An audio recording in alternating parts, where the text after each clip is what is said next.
You are so plain and cheap. My mother-in-law, who loves luxury, repeats this sarcastic comment every time she meets me. She says a woman like me is unworthy of being her son's wife. One day, my mother-in-law, who often mocks the inexpensive things I wear, poured wine on my dress. "Stop it, you cheap thing," she said. But later, she turned pale when she learned the truth. My name is Linda. I am a 31-year-old housewife. I married my husband John 3 years ago. We don't have children yet and are enjoying a carefree life. Our married life is peaceful and smooth, and we are even talking about having a baby soon. Despite my happiness, my relationship with my mother-in-law, Nancy, is not good. She has been critical of me since we got married, and even after 3 years, we still haven't built a good relationship. I try to get along with her, but she doesn't seem interested. When my son wanted to get married, I wondered what kind of young lady he would bring. "She's very plain," she said when we first met. From the beginning, she made it clear that she didn't think I was suitable for her son. My parents are normal working people. My father is an office worker, and my mother is a nurse. But my mother-in-law looked down on my family, saying, "I can't believe your mother has to work. They must have been very poor." She said this with a pitying look when she heard about my family. My mother-in-law, who has never worked since her marriage and grew up in a wealthy family, always brags about her luxurious upbringing. "I always wore nicer things than others," she said proudly. "Cheap things don't suit me. That's why I raised my son to know what is the best." My mother-in-law, who made fun of the cheap things I wear, once poured wine on the dress I was wearing. She called me a cheap thing and later turned pale when she learned the truth about my dress. This incident, along with many others, has made our relationship very strained. Despite my efforts to get along with her, my mother-in-law continues to criticize me. She often makes comments about my appearance and the way I dress, implying that I am not good enough for her son. She also criticizes my family, looking down on them because they are not as wealthy as she is. I have tried to ignore her comments and focus on my happy life with John. We have a loving and peaceful relationship, and we are looking forward to starting a family. But my mother-in-law's constant criticism is a source of stress and tension. I hope that one day my mother-in-law will see that I am a good wife for her son and accept me for who I am. Until then, I will continue to try to build a better relationship with her, despite the challenges. I didn't know how to react to my mother-in-law, so I always tried to cover it up with a smile. I like simple clothes and makeup, which is different from my mother-in-law, who likes fancy things. She always wears expensive brand clothes, accessories, and makeup. You don't know what good things are, do you? You only know about cheap stuff. I wonder why my son chose you. I raised him to know what is good. After boasting, she always puts me down. Since my husband and I got married, this has been our situation. One day, my mother-in-law poured wine on the dress I was wearing and called me a cheap thing. Later, she turned pale when she learned the truth about my dress. This incident, along with many others, has made our relationship very strained. Despite my efforts to get along with her, my mother-in-law continues to criticize me. She often makes comments about my appearance and the way I dress, implying that I am not good enough for her son. She also criticizes my family, looking down on them because they are not as wealthy as she is. Even though she's sarcastic when we meet, I don't mind too much because I can ignore it. My father-in-law and husband are kind to me, so I didn't feel the need to deal with her too much. There's also another person who welcomed me warmly, my grandmother-in-law, my husband's grandmother. She is over 81, but still healthy and not snobbish at all. My husband's parents have 2 houses on a large plot of land. They live in one, and the grandparents live in the other. Both houses are beautiful mansions. I was surprised when I first saw them. The land was cheap, and we had a carpenter who built them cheaply. "It's not that magnificent," my grandmother-in-law said with a laugh. Despite my mother-in-law's bragging, these houses are mainly due to my grandparents-in-law's hard work. My grandmother-in-law is very friendly and not snobbish, which helps me ignore my mother-in-law's comments. It feels like I have more grandchildren. "We don't have any female grandchildren in our family," my grandmother-in-law said, "and she loves me very much. I wish I could get along with my mother-in-law too, but it doesn't seem to work out that way. Still, I'm happy I have a good relationship with my grandmother-in-law. We go out for lunch or tea together. Despite my happiness, my relationship with my mother-in-law, Nancy, is not good. She has been critical of me since we got married, and even after 3 years, we still haven't built a good relationship. I try to get along with her, but she doesn't seem interested. When my son wanted to get married, I wondered what kind of young lady he would bring. She's very plain, she said when we first met. From the beginning, she made it clear that she didn't think I was suitable for her son. My parents are normal working people. My father is an office worker, and my mother is a nurse. But my mother-in-law looked down on my family, saying, "I can't believe your mother has to work. They must have been very poor." She said this with a pitying look when she heard about my family. One day, my mother-in-law called me. "It's my birthday next month. I've decided to have it at our house this year. Come and celebrate with my son." She invited me to her birthday party. I said I would definitely go.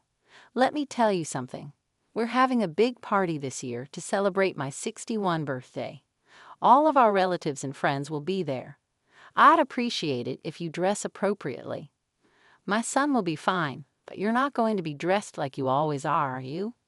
If you dress appropriately, my son will be fine, but I'll be embarrassed if you don't, my mother-in-law said before hanging up.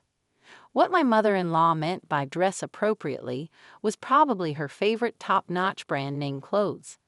I was stumped because I didn't have those kinds of clothes. But when I talked to my husband about it, he told me not to worry, and we decided to dress a little more formally. The day of my mother-in-law's birthday came. The party was starting in the late afternoon, so my husband and I went to a department store in the morning to pick up a birthday gift for her. Since she loves luxurious things, we thought she'd be happy with something fancy. Also, she wouldn't complain if I told her my husband picked it out, so it was easier for us. After we finished picking out the gift, we had lunch together and went home to get ready. Then I received a call from my grandmother-in-law. "Come to my house now," she said. I explained that I was out and going home to change but would show up before the party. "Just come to my house dressed as you are," she insisted. Wondering if it was something urgent, I went to see her. I asked my husband to go home and get changed, and we planned to meet at my in-laws later. When I arrived at my grandmother-in-law's house, she invited me in with a laugh. She was laughing and telling me about my mother-in-law's party. "It looks like a really huge party. Various things have been delivered to their house since this morning." From her house, I could see the entrance of my in-laws' house and noticed all kinds of vendors coming and going since the morning. I heard that a big flower arrangement had just arrived, showing how excited my mother-in-law was about the party. My grandmother-in-law said, "My daughter-in-law does a great job," and took me to the sitting room at the back of the house. The room had several large chests. She opened one and took something out. "Linda, you were told to dress properly today, weren't you? I'll give you my dress so you can wear it. This way she won't be able to complain," my grandmother-in-law said with a smile, holding out a beautiful, well-kept dress. It was her pride and joy. "It's a good dress. I don't wear it much anymore. It would be a shame to keep it put away. I thought this would be a good chance to give it to you, Linda," she said, also taking out accessories to match the dress. My grandmother-in-law had noticed my mother-in-law's comments and wanted me to look great so I wouldn't be blamed. I didn't know much about dresses, but from the way my grandmother-in-law talked, it must be really expensive. When she offered it to me, I was puzzled. "I can't accept such a thing. I'm sorry." "It's okay," she responded with a kind smile, pushing the dress towards me. "I know you will take good care of it. That's why I want to give it to you." Then she began to help me put on the dress. With her skilled hands, she had me dressed in no time. I hadn't worn a dress since my 23rd birthday. My grandmother-in-law laughed and said, "I see. I haven't worn a dress in a long time either. This is a good opportunity since it's a fancy party." While we talked about the party, I didn't realize she had finished dressing me. Then someone came to visit my grandmother-in-law. "I will have this person do your hair and makeup," she said. She had even called a hairdresser for today. My grandmother-in-law has been taking care of me for so long. She is my lovely granddaughter, she said. I have to make her look beautiful, my grandmother-in-law said. Thanks to her, I was glamorously dressed. She assured me that my mother-in-law would have no complaints. Just as I finished getting ready, my husband called to say he had arrived at my parents' house. I thanked my grandmother-in-law and decided to go see him. I'll be there as soon as I change my clothes, I said as my grandmother-in-law sent me off. When my husband saw me in the beautiful dress, he was surprised. We entered my in-laws' house together. The hall was already crowded with my mother-in-law's relatives, and the party had started. My mother-in-law, wearing a bright red dress, was sitting at the head of the table, smiling happily. "Happy birthday, mother-in-law," I said as I approached her and handed her the gift I had prepared. She looked me over from top to bottom, then took me out of the hall and into the kitchen. What a cheap dress. I told you to come properly dressed," she complained more rudely than usual, probably because she was drunk. The next moment, she splashed the wine she was holding onto my dress. The stain spread rapidly. "You know it's because you forced yourself to wear a dress. Why don't you wear something with a pattern instead of such a plain one? You really have no taste. That's why I hate people from poor families," she continued, not caring about my distress. She told me to go home because she wouldn't allow me to attend the party in a cheap dress. "This is your mother's," I managed to mutter, shocked and sad. My grandmother-in-law had prepared everything with love, and now it was all ruined. "Whose mother? What are you talking about? Anyway, I don't want you here today. Just leave my son and go home," my mother-in-law demanded, trying to make me leave. At that moment, I heard my grandmother-in-law's voice behind me. "What's so cheap? Do you mean my dress?" I turned around, and there she was. She came to me as tears welled up in my eyes. "Oh my God, it's terrible," she said, looking at the stain on my dress. I was so sorry that all I could do was apologize to my grandmother-in-law. I lowered my head and softly said, "I'm sorry." My grandmother-in-law gently replied, "It's all right," and began dabbing at the wine stain with a handkerchief. My mother-in-law, watching this, sobered up and looked very pale. "If you do this, the stain won't spread. I'll use a stain remover to clean it," my grandmother-in-law said kindly. She then turned to my mother-in-law and asked, "Which dress do you mean by cheap?" This is one I had made a long time ago. It must have cost several $1,000s. The fabric and tailoring are first class, just like you love. My mother-in-law's eyes widened when she heard the price. I was also surprised to learn it was so expensive, even though I knew it was a good dress. My grandmother-in-law explained the value of the dress in a sarcastic tone, making it clear that my mother-in-law had ruined something very costly. "I'm sorry. I didn't think it was that expensive," my mother-in-law said, looking more upset than I was, struggling to find the right words. My grandmother-in-law continued, "How can someone who doesn't know the value of things make fun of others? You just show off with fancy things and brand names. You don't know what's really good. You're embarrassing." My mother-in-law, now completely sober, couldn't argue back and just looked down. "People who know quality understand. You, with your cheap dresses, don't get it. You're just new money with no taste." My grandmother-in-law's sarcasm mirrored the way my mother-in-law often spoke to me. My mother-in-law's face turned bright red with embarrassment, and she bit her lip in silence. Then my grandmother-in-law began lecturing her about her attitude toward me. "How can you snub a daughter-in-law who has come from another family?" she asked sternly. "Linda is part of our family now, and she deserves respect." I felt sorry for my mother-in-law, who looked like she was about to cry, and listened quietly as my grandmother-in-law continued. "You should be grateful to have such a kind and loving daughter-in-law. Instead, you make her feel unwelcome and unworthy. This behavior is unacceptable." My mother-in-law remained silent, her face showing a mix of shame and regret. I could see tears welling up in her eyes. My grandmother-in-law, seeing this, softened her tone a bit. "It's not too late to change. Start treating Linda with the respect she deserves. She's your son's wife and an important part of this family." With that, my grandmother-in-law turned to me and smiled. Now let's get you cleaned up and enjoy the rest of the party." She led me out of the kitchen, leaving my mother-in-law to reflect on her actions. As we rejoined the party, I felt a mix of relief and gratitude. My grandmother-in-law had stood up for me in a way I never expected. It was a turning point in my relationship with my mother-in-law, and I hoped it would lead to better understanding and respect in the future. I'll leave it at that. Linda and I won't be attending anymore. "Have a good time," my grandmother-in-law said after finishing her lecture to my mother-in-law. She let her go, and my mother-in-law, in her bright red dress that she had prepared with such enthusiasm, looked out of place and embarrassed. "Wait here. I have a change of clothes for you at home," my grandmother-in-law said to me. She went to get my clothes, and I changed back into them at her house.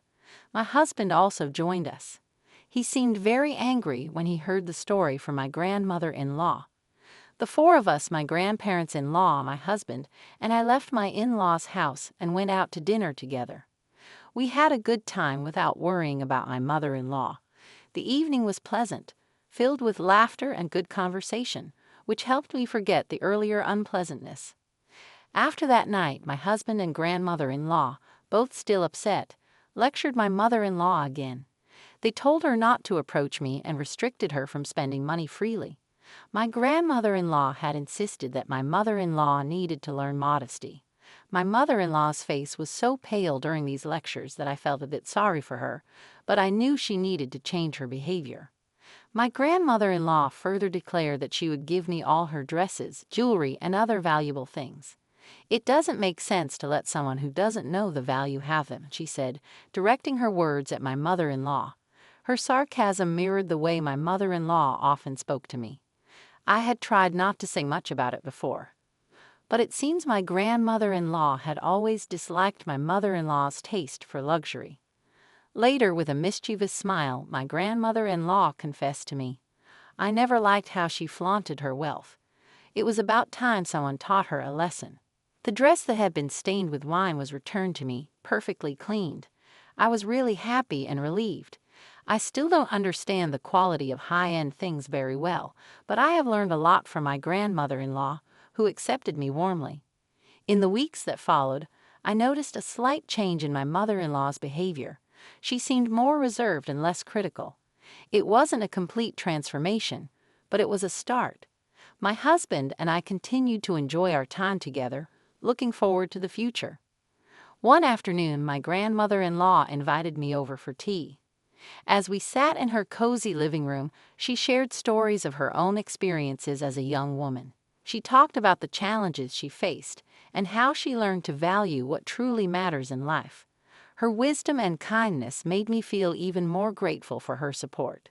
"I know it's not easy dealing with Nancy," she said, referring to my mother-in-law. "But remember, you have a family here that loves you. We'll always stand by you." Her words were a comfort to me. I realized that no matter what, I wasn't alone. I had the love and support of my husband, my grandparents-in-law, and even the hope that one day my relationship with my mother-in-law might improve. As I left her house that day, I felt a renewed sense of strength and optimism. Life wasn't perfect, but with the support of those who cared about me, I knew I could handle whatever came my way.